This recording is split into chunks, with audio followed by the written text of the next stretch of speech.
Olá pessoal, bem-vindos a mais uma aula do curso de Fundamentos de Programação. Nesta aula, vamos dar continuidade ao assunto de modularização por meio de vários exemplos sobre funções. Então, só recapitulando, a função é um tipo de subprograma que retorna um valor para quem o chamou. Neste exemplo, vamos escrever uma função chamada máximo que recebe dois números reais e retorna o maior deles. Escreva um programa para utilizar esta função, exibindo no dispositivo de saída padrão, ou seja, na tela, o resultado obtido pela função. Se os dois valores forem iguais, apenas exiba um deles. Então, é uma função chamada máximo que ela vai ter dois números reais e vai retornar uma resposta que é o maior deles. Vejamos a solução. Então, na solução, nós temos aqui um código com dois subprogramas, a função máximo e o subprograma principal. Então, a função máximo recebe dois parâmetros, A e B. Verifica se A é maior ou igual a B. Se A for maior ou igual a B, retorna A. Se não, retorna o B. Então, vejam que o return aqui está dentro de um if-else, para retornar para quem chamar essa função um dos valores A ou B. Na linha 6, temos o subprograma principal, onde a entrada de dados é feita na linha 7. As variáveis N1 e N2 vão guardar dois valores informados pelo usuário. Observem aqui que estamos utilizando a função map a função split, porque o usuário vai informar os valores separados por espaço e a função map vai dividir essas informações e armazenar cada uma em N1 e N2. Na linha 8 temos a chamada da função print e dentro do parêntese do print chamamos a função máximo, enviando para ela o argumento N1 e o N2. Então, aqui nós temos uma imagem do terminal onde o usuário informou o valor 5 para a variável N1 e 9 para a variável N2. Então, a linha 8 chama a função máximo e já imprime na tela o resultado do return, neste caso 9. No outro exemplo, o usuário informou 33 para a variável N1 e 33 para a variável N2. Então, a chamada da função máximo, quando os valores são iguais, basta retornar um deles. Portanto, o print máximo N1 e N2 é a resposta 33. Um outro exemplo, chamado menor string. Escreva uma função chamada menor palavra que recebe duas strings e retorna a menor delas. Então, nós já vimos em outra aula como verificar o tamanho de uma string utilizando a função len. Escreva um programa para utilizar esta função, exibindo no dispositivo de saída padrão o resultado obtido pela função. Se as duas palavras tiverem a mesma quantidade de caracteres, exiba apenas uma delas. Então, é uma variação do exemplo anterior, só que agora utilizando o tipo de dado string. Então, aqui temos a solução.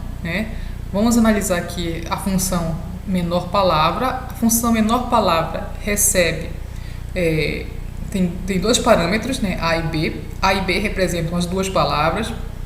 Na linha 2 temos se len A, ou seja, se o tamanho de A for maior ou igual ao tamanho da variável B. Estamos aqui comparando cadeias de caractere. Então, se o tamanho de A for maior do que o de B, retorna a palavra A, se não, retorna a palavra B. No subprograma principal, o usuário vai informar uma palavra para a variável palavra 1 e outra palavra para a variável palavra 2. Observe aqui que não estamos utilizando a função split, portanto, o usuário vai digitar uma palavra, dar o enter e a próxima palavra.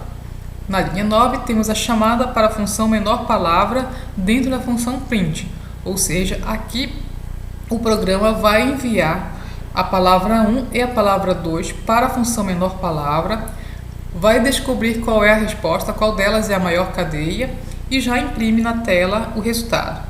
Então, aqui na tela de execução, nós temos aqui como exemplo positividade e alegria.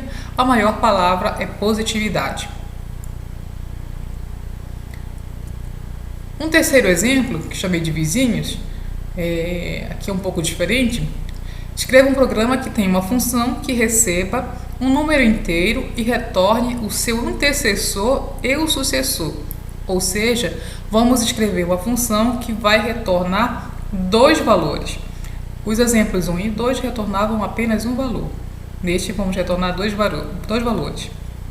Por exemplo, para o número 2, a função deve retornar o 1, que é o antecessor, e o 3, que é o sucessor.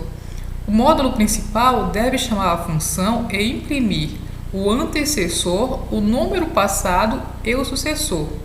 Tá? Então, por exemplo, se o número for 2, deverá sair na tela como resposta 1, 2 e 3. O subprograma retornará ao subprograma que o chamou mais de um valor. Neste caso, o comando return deverá ter duas variáveis, uma para cada valor que será retornado. O subprograma que vai receber esses valores, ele também deverá ter as duas variáveis aguardando a resposta. Então, tome cuidado quando o problema pedir para retornar dois valores. Vamos analisar a solução deste problema. Temos aqui nas linhas de 1 a 4 a função vizinho. A função vizinho vai receber um número, representado aqui pela variável n, pelo parâmetro n. Na linha 2, a gente calcula o antecessor, que é simplesmente n menos 1, e na linha 3, o sucessor, que é n mais 1. Na linha 4, a função deve retornar para quem o chamou, o antecessor e o sucessor. Isso é feito na linha 4 com return a, b, ou seja, estou retornando aqui dois valores para quem chamar essa função.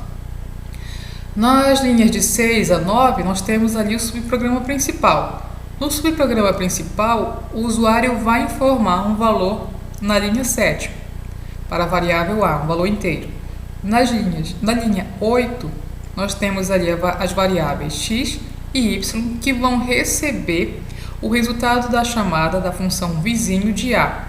Tá? Então, a função vizinho de a vai retornar o antecessor na variável x e o sucessor na variável y. Né? Então, na linha 9, nós temos ali a impressão da saída, que é o antecessor, o número lido e o sucessor, x, a e y. Né? E na linha 10, nós temos ali a chamada para o bloco principal. Tá?